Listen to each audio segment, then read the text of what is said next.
पंख ही क्यों धारण करते हैं? मोर पंख में ऐसी क्या विशेषता है कि भगवान सिर्फ मोर पंख ही धारण करते हैं? इसलिए क्योंकि मोर परम योगी पक्षी माना जाता है। आप जानते हैं अन्य जीव जंतु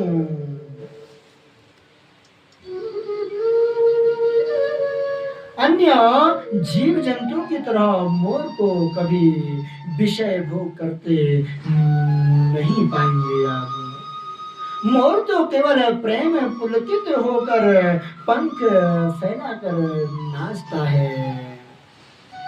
उसी समय मयूरी उसके आगे पीछे घूमती है और जब नाचते नाचते मोर प्रेमोन्मत्त हो जाता है तो उसकी आंखों से अश्रुपात हो जाता है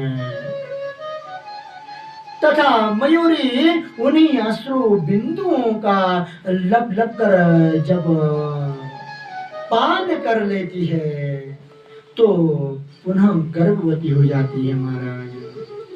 इसलिए मोर परम योगी पक्षी कहा गया है और कन्हैया हमारे योगी राज है, योगेश्वर है। इसलिए भगवान उसी मोर पंख को धारण करके आज बताना चाहते हैं कि मैं भी रास विहार खूब करूंगा, चीर हरण भी करूंगा, गोपियों के बीच रमण भी करूंगा, पर मुझे कोई भोगी न समझेगा,